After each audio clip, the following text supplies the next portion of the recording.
عبد الصمد الزلزولي من أوساسونا يحرج تشافي وفاتي وفيران توريس في برشلونة.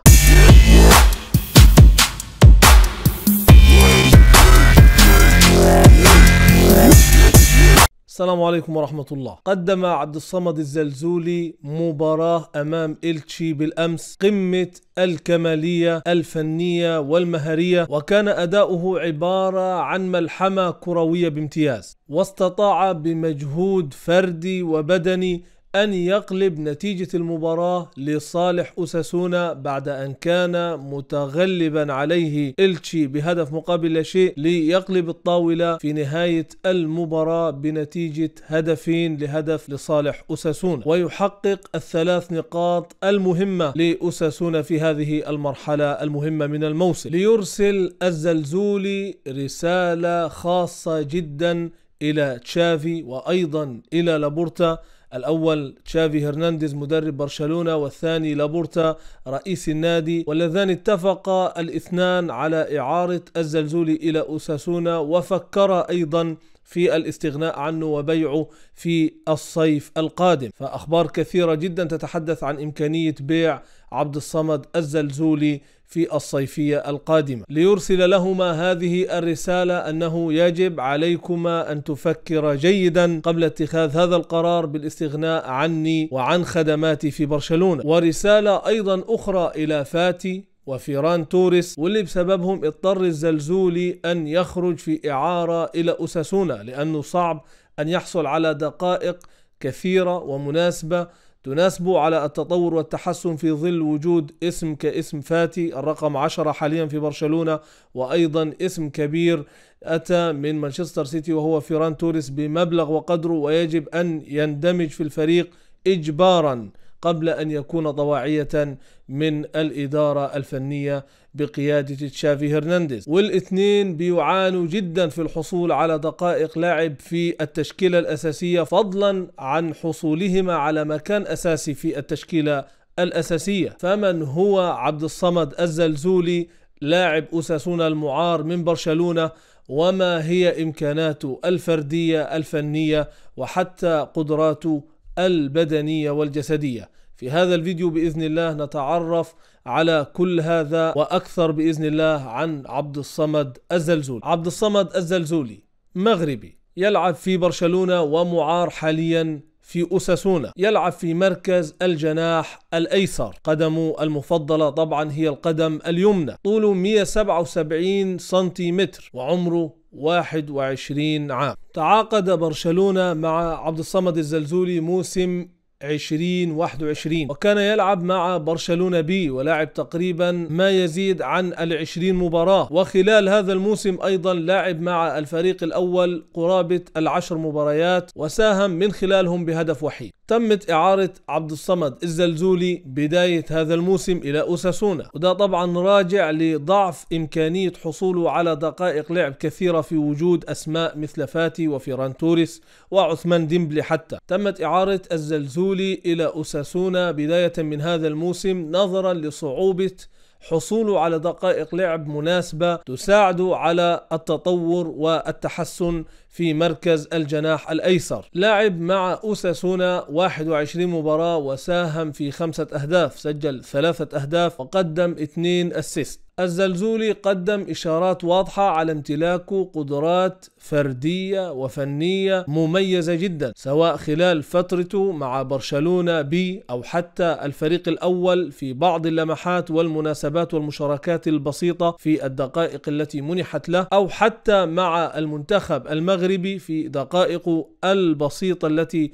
لعبها حتى في آخر مباراة أمام المنتخب الفرنسي في كأس العالم الأخيرة، أو حتى خلال مشاركته في إعارته الحالية مع أوساسونا. عبد الصمد الزلزولي برأيي أنه يمتلك الإمكانات الأساسية المميزة في مركز الجناح الأيسر، وأهم هذه الإمكانيات هي السرعة الجبارة، حيث يمتلك عبد الصمد الزلزولي سرعة غير عادية سواء بالكرة أو بدون كرة. ثم تأتي المهارة الفردية، فعبد الصمد يمتلك مهارات فردية مميزة في المراوغة والمرور سواء على الخط أو حتى في عمق الهجوم. يساعد جدا في هذه النقطة وهي المراوغة والمرور من اللاعبين السرعة الجبارة المميزة التي يمتلكها عبد الصمد الزلزولي. مهاريا يمتلك عبدي، وهو الاسم الذي يشتهر به عبد الصمد الزلزولي، مهارات مميزة وذكاء لا بأس به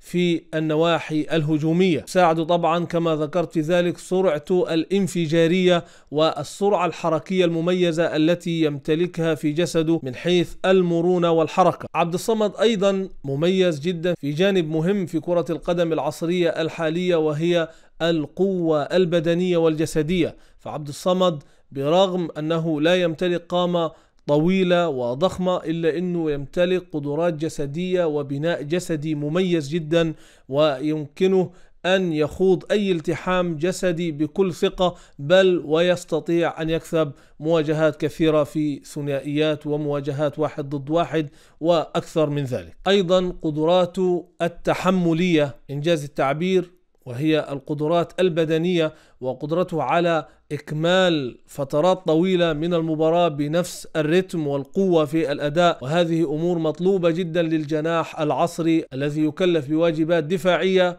قبل الواجبات الهجومية. فهذه القدرات البدنية العالية تساعد في تنفيذ هذه التكتيكات الصعبة والمتداخلة. نقطة أخيرة ربما وهي أيضا مهمة جدا في عصر الانجراف في الملاهي والانجراف في الأشياء التي تخرج اللاعب عن الاحترافية والتطور في كرة القدم، وهي العقلية الاحترافية.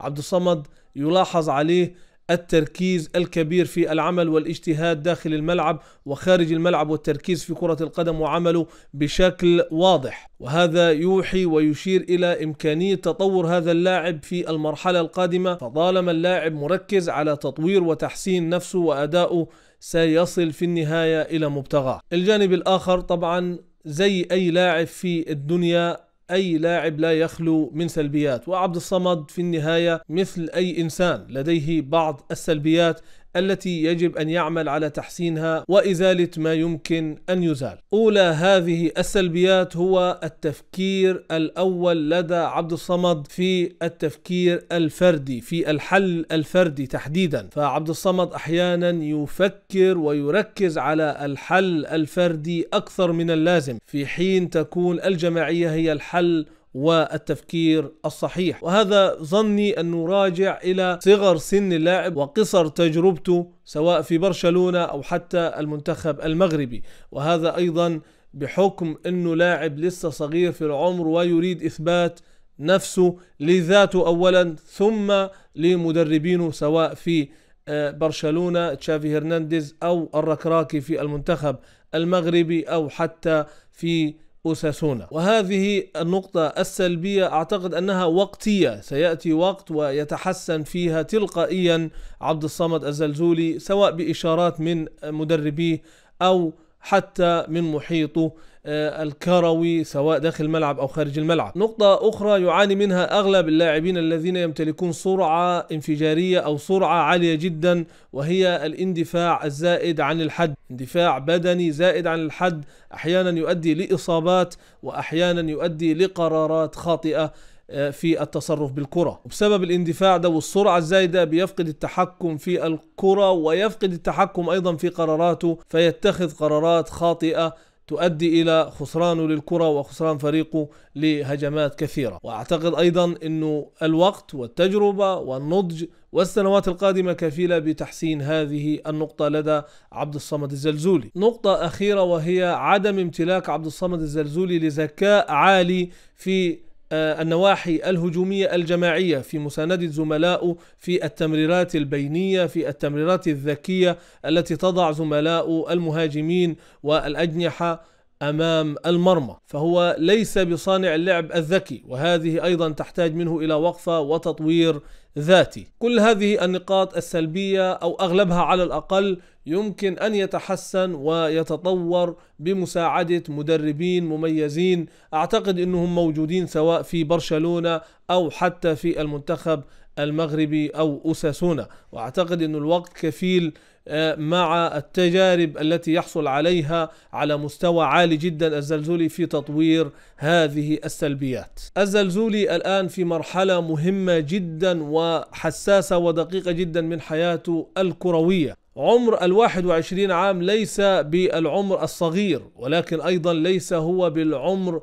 الذي يبلغ فيه اللاعب كمال نضجه الكروي. ولذلك أرى أن الزلزولي، وبما رأيت من ملامح مميزة في تجربته مع أوساسونا وآخرها مباراته أمام إلتشي، أن لديه متسع من الوقت والتجربة ليزداد تطور وتحسن في الأداء وحتى في العقلية والقدرات البدنية والفنية. وأعتقد أن الزلزولي إلى الآن لم يبلغ ذروته من التألق والإجادة والتطور والتحسن، وأعتقد أن ذروة الزلزولي تستحق مكان في برشلونة الذي يعاني مع فاتي الضعيف بدنيا وجسديا، ويعاني أيضا مع فيران توريس الضعيف فنيا ومهاريا حتى الآن. ولذلك ظني أن الزلزولي ينتظر مستقبل مميز بشرط الجد والاجتهاد والصبر والمثابرة المستمرة والعمل الذي لا يتوقف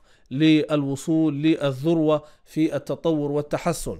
وفي الختام هذا كلام تقبله أو ترفضه لكن باحترام. والسلام. لا تنسى مشاركة الفيديو مع الأصدقاء ودعم الفيديو بالإعجاب حتى يصل الفيديو أكبر قدر من الجمهور، وأيضا الاشتراك في القناة. شكرا والسلام عليكم ورحمة الله.